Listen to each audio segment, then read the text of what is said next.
wonderful Africam show. I am not sure if I started before all of you could hear me out, but if I did, then welcome again. At least we're starting with a very beautiful side of the newly mom, Tammy, the cheetah, and I think she's got 4 cubs, even though we could only see 3 of them at the moment. Our brain behind the operations, our very dear Kirsten, is away at the moment. So we are trying to figure out how many people does it take to do her job. At the moment, I think the answer is about 5 of them because, let a team member not be there. And then that's exactly when you realize how valuable they are. So at this stage, it just seems like the camera is muted. So I apologize for that. I know the team is looking at it in the background just to maybe unmute so we can have also some beautiful noises of the wilderness. But again, I just wanted to remind you all that this is a live and interactive show. So if you're watching us and you want to say hello, want to tell us what you're drinking as usual, or if you have any questions or comments about what we could potentially be seeing, then please feel free to send your comments and questions. It is live and interactive. So everything that we are watching is actually what is going out in the wilderness. And because I have obviously forgotten, my name is Ellie. Oh, look at that. We've gone into infrared mode. And I'm very happy to have everyone with us today. I mean, is there anything more adorable than cheetah cubs? I don't know. I've always had this thought. Cheetahs, lions, or leopards? I don't know. I feel like lion cubs are very cute, but cheetahs and leopards, they just take it to the next level. I mean, look at that little one like sleeping behind her. But anyway, let me go and greet everyone that is joining us today. We've got Mr. UAE 87. You have coffee and cake today. Well, that actually sounds quite delightful. What cake, I wonder, because I could eat a cake myself right now. Jack DeBoer, you're saying morning to everyone. Morning to you too. Zygote, you're saying your usual namaste. Well, namaste back to you. Bridget McKinney, you're also saying hello. And it is everyone that we've got today. So if you generally tune in on Tuesdays, you'll see that our show is it's a little bit different today because we are going to be watching everything live. So it's not a recollection of the clips that we're seeing, but rather we're seeing things that are happening in real life. So this particular cheetah that we're looking at, she is in an enclosure because she is in a place called, well, we call it HESC, but it's actually short for the Hoodsport Endangered Species Center. And I'm actually not too far from it. So it's a center in Hoodsport that does a lot of cheetah rehabilitation to a certain extent, and then cheetah breeding, and just to try and do a bit of cheetah research. So Tammy is actually an interesting cheetah. I'm sure you guys have been following her story for the last little while because she's quite an old female. She's 9, and apparently this is her first litter of cubs. So the stars align quite late in her lifetime for her to have cubs. Especially cheetahs in captivity, they don't always do too well. Oh, look at that little noonie moving at the back. Oh, that is adorable. Oh, look at that little yawn. Oh, hello. Are you over all your little cubs moving? So yes, so she has been placed in this enclosure for her own safety. Generally, new mothers or any animal, as soon as they have tiny little ones, and if I'm not mistaken, I don't even think these cheetahs are a week old or roughly round about there. I'm not too sure. So you guys can correct me. But in the wilderness, she would have a den. She would have a place, a safe place, probably a thicket or a rocky outcrop, or somewhere where it's very, very thick and it's not easy for other animals to get to, where she could hide her cubs and then go off hunting and then return to them. Because unfortunately, there are no supermarkets out in the wilderness, so she will still have to hunt, get her food, and then come back to suckle her little ones while all leaving them in places where they should be safe and where it's unlikely for any predators to or any other.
Owl. Good morning, everyone from rainy Connecticut. Oh, unfortunate.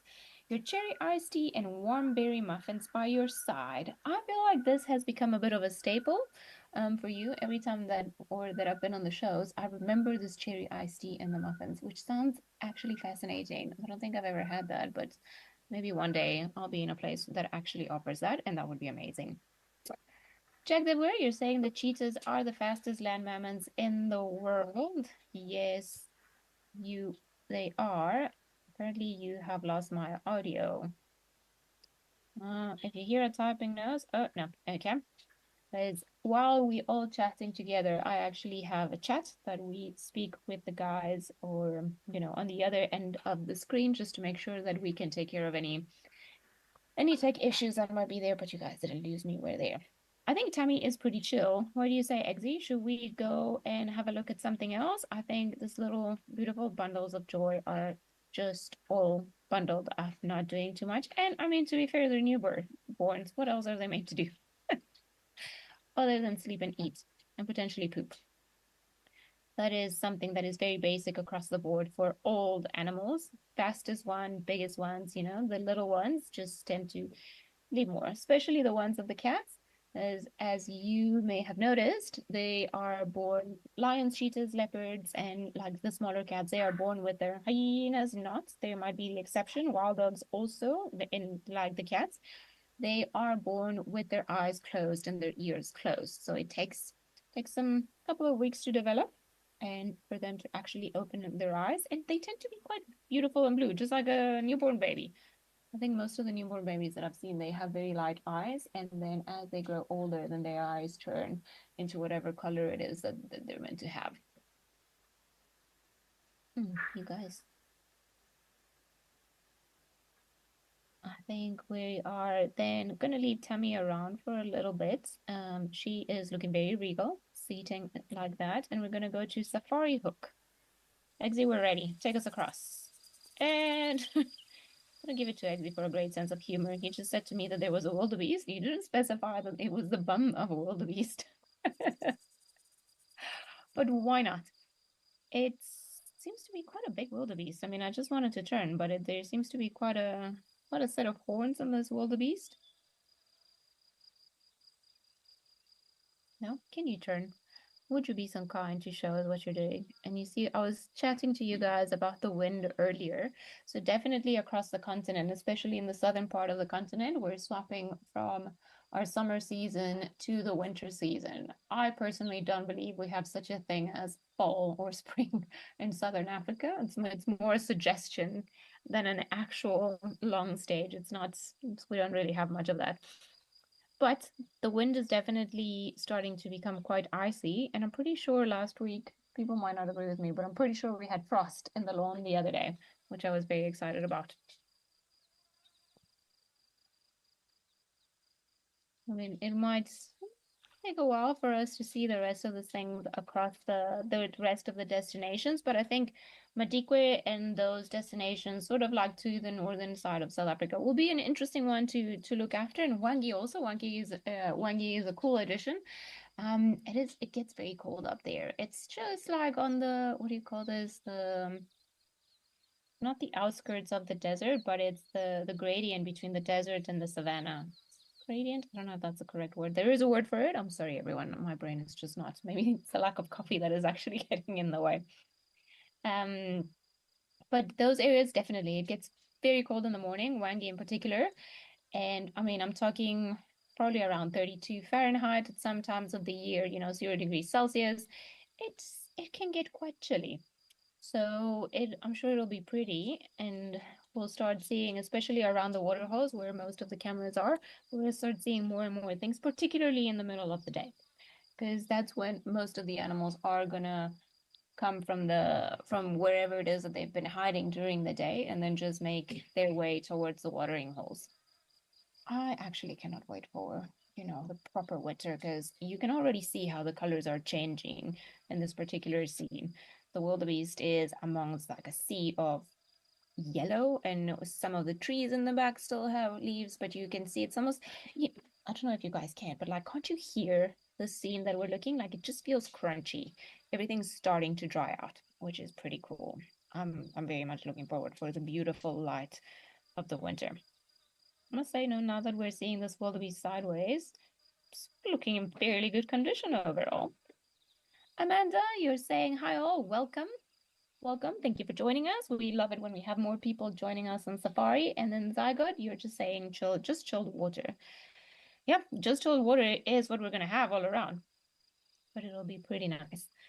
Okay, wildebeest, Exy, we are going to rely on your eyes. So if there is another animal that we could potentially go to, feel free to take us across. Otherwise, we can stick with half a head of a wildebeest or half a body of a wildebeest. This looks like a very big male, actually. If you just look, oh, I think that was a swallow going across. And like with most animals, whenever you see an animal on its own, because here we've now been following this wildebeest for a little while, we don't, if you see an animal on its own, then chances are that it's a male and not a female, or because the females are more often than not with a calf or just the rest of the herd. We call it a breeding herd, and then the males are the ones that just tend to do their own thing. And they'll come join the females for a little while, try to mate with as many as they can during the mating season, but more often than not, they'll just stay at a distance. I don't know, maybe enjoying the peace and quiet. Endless jokes have been made about this, but you know, if endless jokes have been made about it, then probably there is a reason for it. Alrighty, I think we are going to swap and we're going to go look at one of my favorite African antelope, the Impala. Take us, Exy, take us. There we go, nice. This is up in Oldonyo, so this is in Kenya, and Kenya is just in the rainy season, or you know, the short rainy season. I'm sorry, their long rainy season, which is between April and May. And you can just, I mean, just look at the difference in scenery. This is beautiful. Like everything is so green and so lush compared to especially the two things that we've seen now. Well, I mean, one of them was an enclosure, so that one doesn't really count. But then I'm just referring to the wildebeest.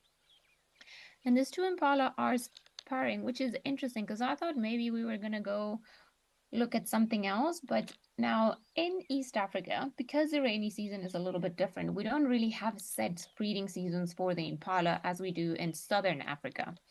I know it is very confusing, but you know, just thanks to these guys to make a really good example, this is what the impala in Southern Africa have started doing. And I wouldn't be surprised these guys are doing it on, you know, for the same reasons.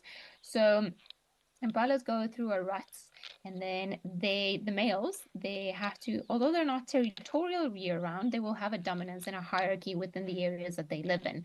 So generally the males will try to, let's say, conquer a herd of females, and they will try to mate with as many females that are receptive to mating until the next sort of male comes around and then kicks that male out because that male has been too busy mating and, you know, showing his dominance and doing displays and all sorts of things, that has potentially fought a little too much, forgotten to eat and rest, and then that male will get kicked out and then the next one's going to come in.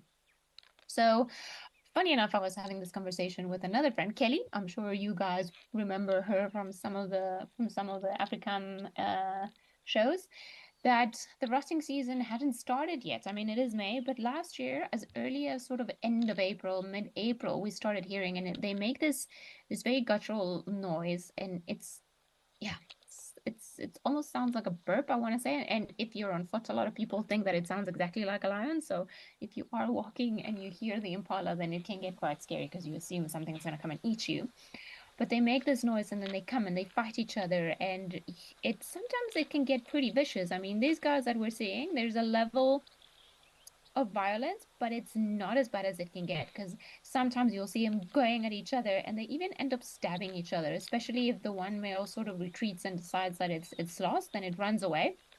And then often you'll see it running away with like the horn of another male like stuck in its back end, or you'll see males with broken horns. So it can get quite horrible, like when the males are so focused in fighting to then gain access to the mating rights, that of course there is a whole variety of predators, but I'm saying from pythons to leopards to lions to caracals to whatever it is, just waiting for an injured male just to come across their scene. So because, you know, it's an easier meal. Don't we love them? But it seems like overall, maybe this is just more within the bachelor group, because I think the one at the back also has short horns. So within the bachelor group, the guys are just maintaining their dominance because, you got to keep fit year round. How are you going to be able to actually compete for the females if you don't fight or if you, but like practice fight for the year, know where you stand in the hierarchy? Check de Boer, you're saying wildebeest migrate to one grazing ground to another? Yes, they do. In Eastern Africa. Here in Southern Africa, because of a rain pattern and a rainy season, then the wildebeest don't do those big migrations that they do in East Africa. So everybody, I'm sure you've heard of the migration that occurs in the Serengeti Mara ecosystem, where it's just a big cyclical movement of the wildebeest that they do just following the rain, essentially. So they'll start in the southern part of the Serengeti in an area called Ndutu, then they'll go to the western corridor of the Serengeti, they'll go to the Mara, and then come down the eastern side of the Serengeti back to Ndutu. And the reason why they do this is to follow the rains, because following the rains, they'll find grazing grounds, and of course, they need the grass to sustain themselves. So they just do all of this. Whereas in Southern Africa, our rainy season is a little bit different. Our patterns are a little bit different. We have a lot more fences all around. So there is a level of, let's call it displacement of animals. Well, they'll start using certain areas a bit more during a specific season. They'll disperse a little bit more if there are more resources available, but they don't migrate to the extent that they do in East Africa. Kaoru, you're saying that we have the helmeted guinea fowl on screen? Yes, we do. We have a ton of them. I'm sure they're just, I can just hear them cackling away like when these Impala are fighting. They've really been going on for a long time. I mean, look at that. Just locking horns and trying to push each other. Very basic of them, isn't it? Oh, so it seems like we have a very cute baby waterbuck at the hide. So maybe let's just go and change there because, of course, I'm not sure if this works like this for the rest of the world, but it is Mother's Day this Saturday in South Africa. And of course, what way to better celebrate Mother's Day in advance than with a little baby and its mama? Very cute. In case you guys haven't seen it, thank you, Zumi. It's right there on the right hand side. Shim is probably very tired. You see, and you can tell now we're back in Southern Africa because the grass is looking very different, isn't it? It's looking dry. At least there's a lot of water, which is a good thing. Look at that little baby.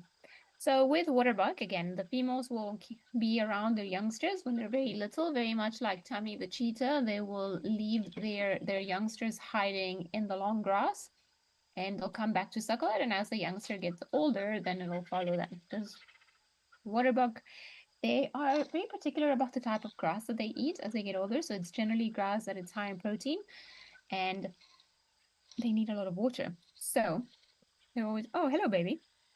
Look at you going to your mom. So it's you won't find them too far away from water.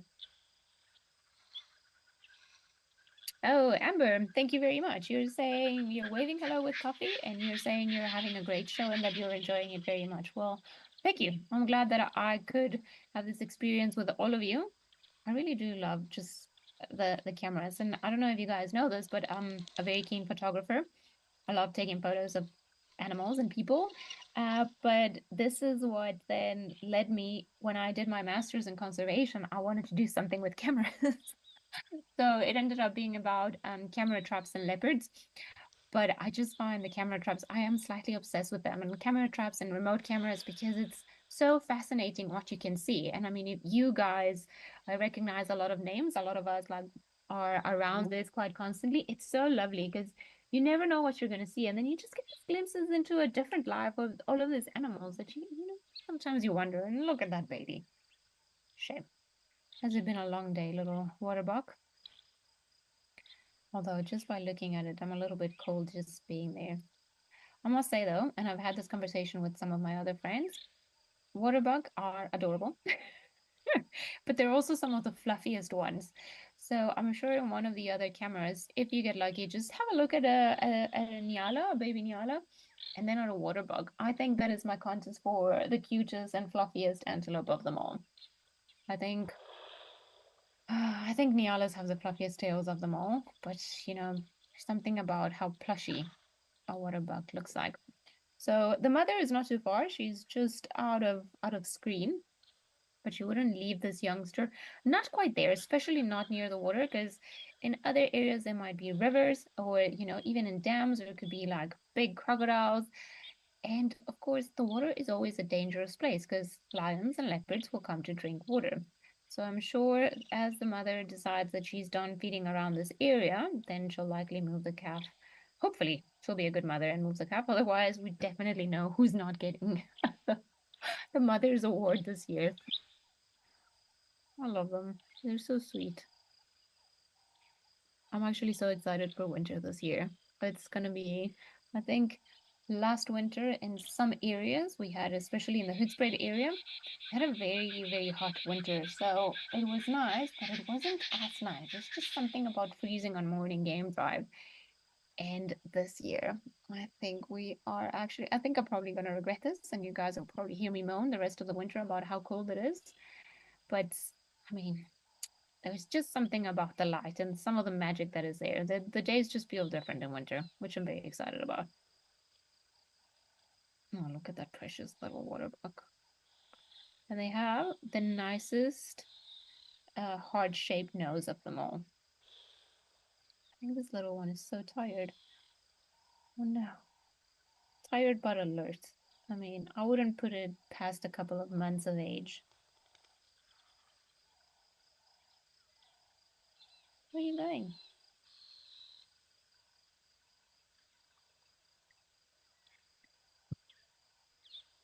Oh well. It was very nice seeing you, but I think maybe let's head on to Tembe because there was a Nyala, hopefully a baby Nyala, so we can compare the cuteness.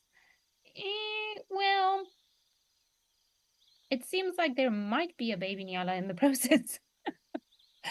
So I think there's one particular female on the right-hand side behind the one that is shaded. I mean, I don't know if it's the position or the distance, but it seems like she could be pregnant. What do you guys think? I feel like potentially. And it is very funny because around the greater Kruger area, we have a lot of Nyala around the camps. They are beautiful antelope. I mean, the stripes and the colors, and they're just very pretty. But they're technically not meant to be around this area. So a lot of antelope were reintroduced into game reserves, especially before they became a unified greater Kruger at the beginning of the 90s, because they were pretty and then they add value to the land. And then the Nyala, they are what do you call it? They are, or they were originally found mostly in the areas of KwaZulu-Natal, which is the province where Tembe Elephant Park is. But a lot of them were then exported exported, moved, relocated, sold to other game reserves because they are beautiful, and then they were selling for a lot of money. So things like Nyala's, people made a fortune selling Nyala to other game reserves. But then the issue was that in some areas, because the Nyala are slightly taller than the bushbuck, then the Nyala ended up displacing or competing directly with the bushbuck for food to the extent that then they managed to take over. So in a lot of areas where you used to see a lot of bushbuck, which is part of the same family, it's just a smaller species of antelope, then we don't see them as much because the kudus are, so the kudu, the Nyala, and the bushbuck, they're the three of them in the same family or the same tribe, taxonomically speaking. The Impala are in their own little family over there. But the kudu, because they are taller than everybody, the Impala, the Nyala didn't really affect them. Now they've gone. I think maybe we should go back to our Impala friend. Oh no, look, this one's in the sunshine. And there's that fluffy tail I was telling you guys about. So I feel like if we have to give a fluffy tail award, definitely Nyala. It reminds me a little bit of those cartoons where people said that they used to get a bunny leg for good luck. I never understood that. Never understood why anyone wanted a bunny leg. Like I felt like it was a ridiculous statement to make. But it kind of reminded me of that. I mean, talk about camouflage, right? I don't really see them. And if they were standing still, like the one on the right, or you can tell that its head is there because it's moving quite frantically. But like from a distance, even like in the real world, even if we weren't watching this from a screen, it would be very hard to tell that there's an actual animal there. It's amazing how often you just drive through or walk through places and you don't realize that the animals are there. Oh, like today. Thank you. Today, I drove into Thorny Bush Game Reserve and the car in front of me, stopped suddenly and then started reversing. And then I reversed and then, started making eyes at me. It turns out there was a leopard. Do you guys think I saw it? I did not see it. It was very frustrating. It was there. Also, my dog was in the car, so maybe it was a good thing that I didn't see the leopard. But it was a case of something like this. It was like in a place where there was a big of a thicker vegetation. The grass is still very long. So even though I was trying my best to see it, I really couldn't. So, apparently there was a leopard there, but who knows? And now that reminds me, I'm gonna leave my dog. So I'm probably gonna lock them inside the house. I'm not gonna take chances with a, roaming leopard somewhere out there. That's a Nyala. For one second, I could just see like the golden color, so I wasn't sure we were looking at Nyala or what's some Impala. These guys they found a good spot. They seem very happy to be eating where they are.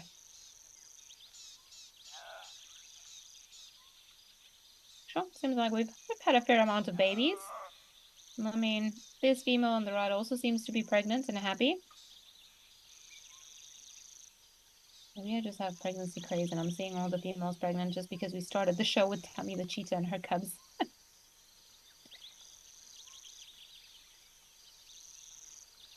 Let's go to Tembo Plains and then go have a look at some more Impala that are over there, see what they're up to. I mean, this looks like a very peaceful afternoon, but I'm greedy. I want to see what else everybody else is doing.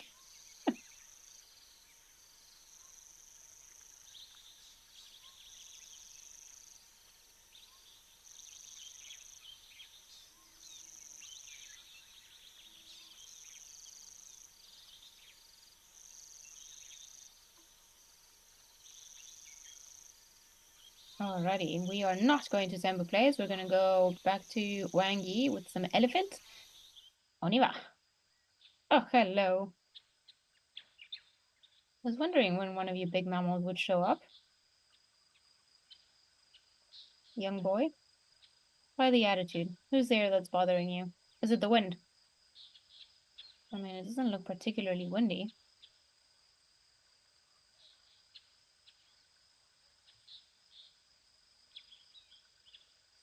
Yeah, you can't just leave us like that with that mystery.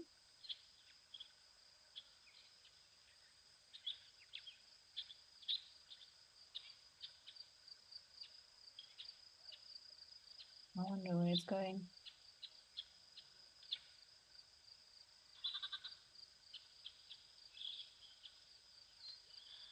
MG Leopard Spots, you're wondering if it's true that lions do not like to eat waterbuck. And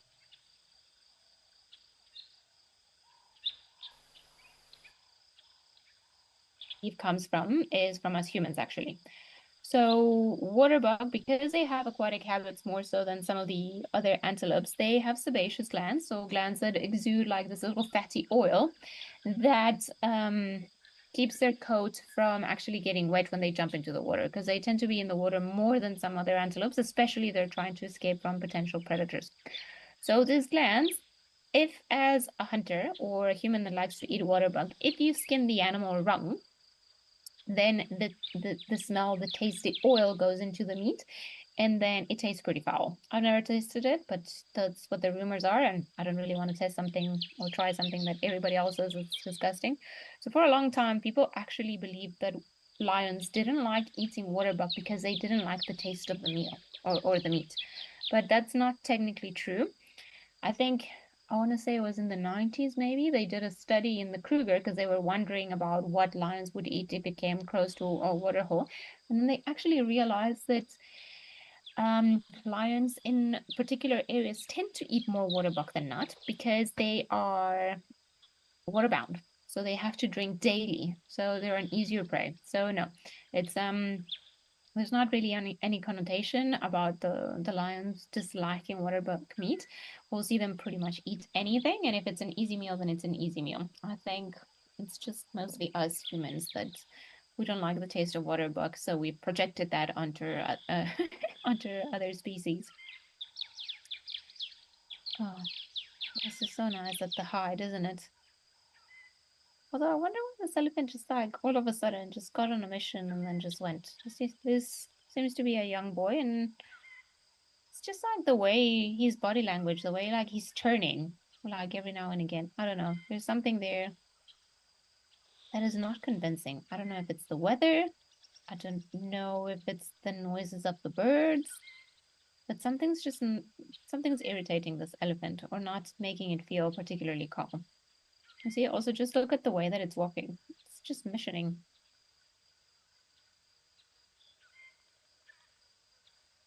Head held high.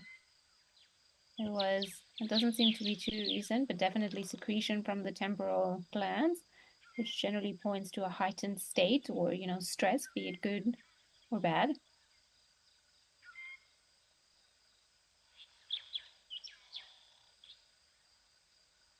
Are you now going to hide behind the tree? But look at that, even hiding behind the tree doesn't stand still. The head is going all over.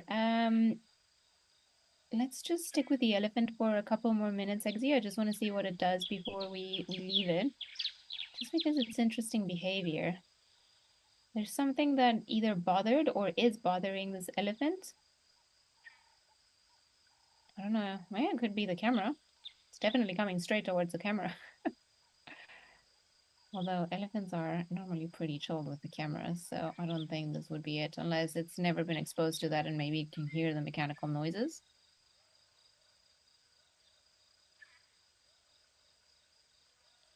Oh, Mindy Tilipa, you're saying that a lot of people say that the white-tailed deer in the state also doesn't taste nice. So in your opinion, it's all in how it's prepared, likely, and how it's skinned. I mean, I know we all nowadays, if you eat meat, a lot of people believe that the meat just comes from a packet in the butchery, but no, there's a science, there's an art and how to prepare meat so that you can actually eat it properly. Are you disliking the camera, Mr. Elephant?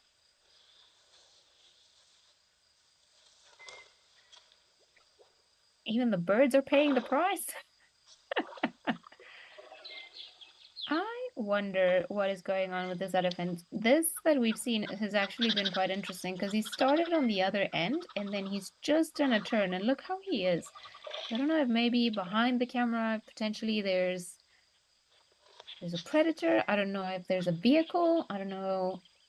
But there's something there that this elephant is not enjoying because even look how he's drinking. He's not drinking the way he started. He's not comfortable. So there's something in the direction that he's facing that he doesn't like. When he started walking away, when he hit behind the branches, you see the held is held high. I wonder if there aren't maybe lions somewhere around. Maybe they're lions or people.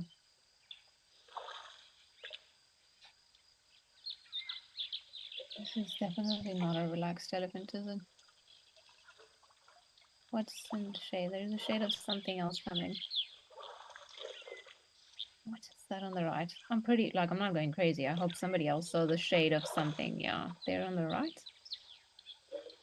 No, there's a... No? Okay. Maybe I am going crazy after all. Maybe I was seeing the shade of the elephant. That was very interesting. Look at the tail. Look at the body language, the way that the tail is swinging, but it's very stiff. Head circling in all directions. Didn't stop to eat. Just came, drank, and left. That is interesting. I would just say keep an eye out on the hide camera later. Look at that.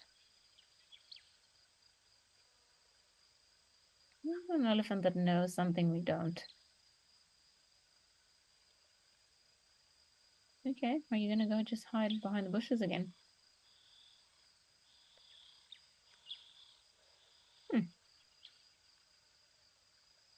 Okay, that was interesting. That was quite something. I mean, in Wangi, there's a level of cars. There's also not in Wangi itself because it's a national park, but in the periphery of certain parts of Wangi, there are hunting concessions. So I wonder if maybe this guy hasn't come wandering off from. I mean, it would have been a distance from them because, like I said, there's no hunting in the national park, but sometimes these animals coexist between protected and non-protected areas. Sometimes that puts them on edge. Uh, could have been that he had a bad experience in the last while, and maybe that's why he's looking so edgy. But yeah, let's go to Tammy, check how the little cheetah cubs are doing. Ah, well, now they're hungry. Oh, look at that little face. Oh, shame. With its little tears. Oh. If we didn't all just die watching that little cheetah cub yawn, are we even people? That was adorable. That was very, very sweet.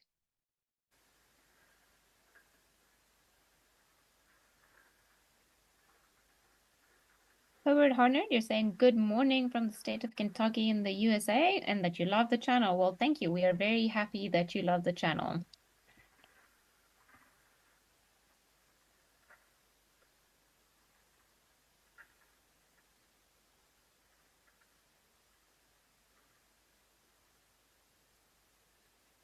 That is a very sweet scene. I mean, there's always one in the family. There's always a glutton, one that wants to eat. I mean, look at those bellies. They look very full, the ones that we can see. And then there's the one, of course, on the right-hand side that's probably even eaten too much or just not even interested in eating. Are you gonna have to find your food, little one? Oh no, you're too tired. It's very hard being a little cheetah cub, isn't it? Well, so far so good. Seems like she's doing a really good job. So the little ones are probably going to be on milk for the first 3 months or so of their lives, and then in the wilderness, and rehabilitation might be the same, then they'll slowly start introducing them to meat, probably when they're about 8 weeks or something like that, and they'll carry on having milk and the meat just to try and pretend that they're out in the wild.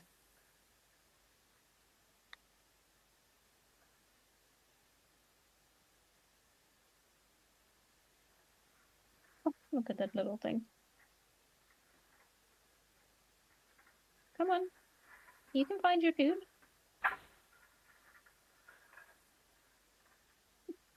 So lovely. So you see why they actually have to find really good dens and hideouts for them. They're so useless and helpless when they're this little. Imagine if they were in the wilderness, they would have to keep them safe.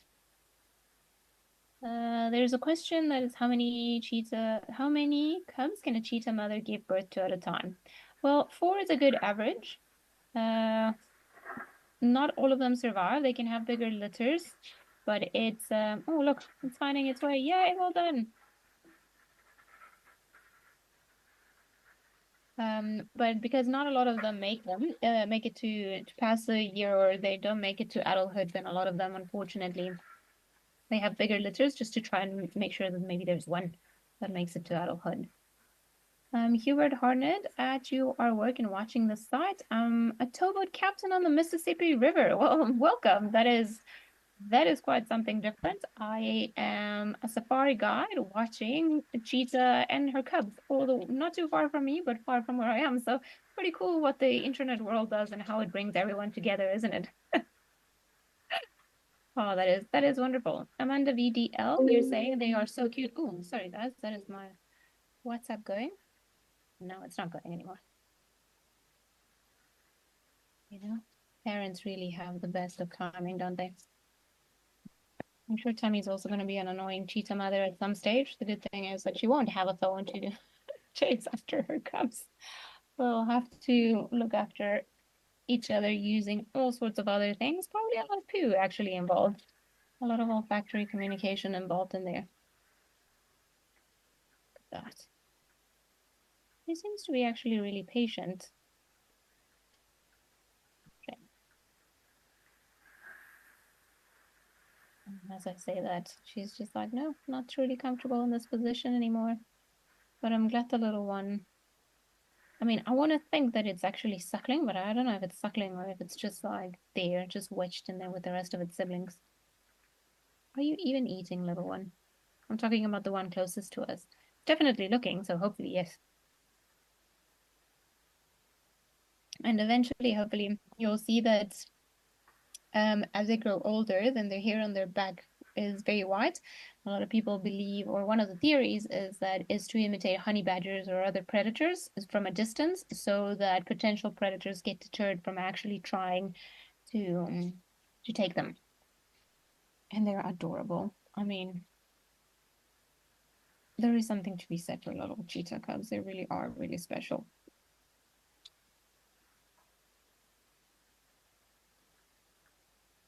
I love them. Such a peaceful scene, isn't it? And a good way to actually have a show this week, especially considering we're having Mother's Day. I was going to say Mother's Sunday, but I mean Mother's Day on Sunday.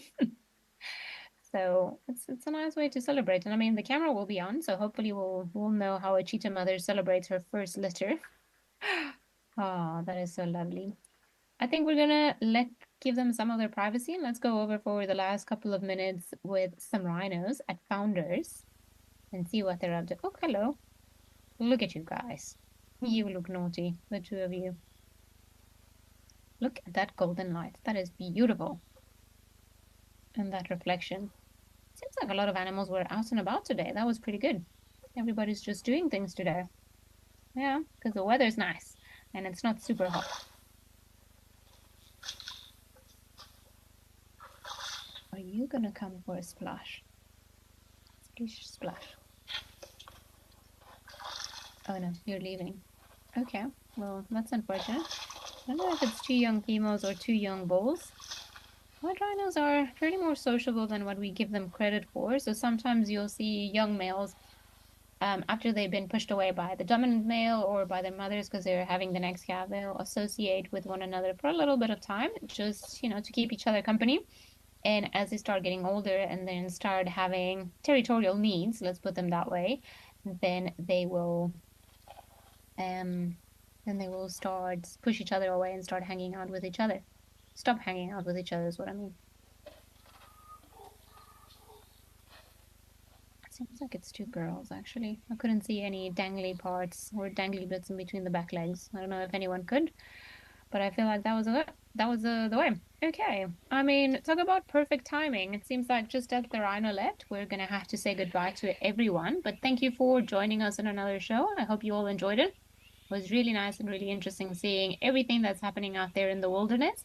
So until next time, we will see you guys again next Tuesday, same place, same time.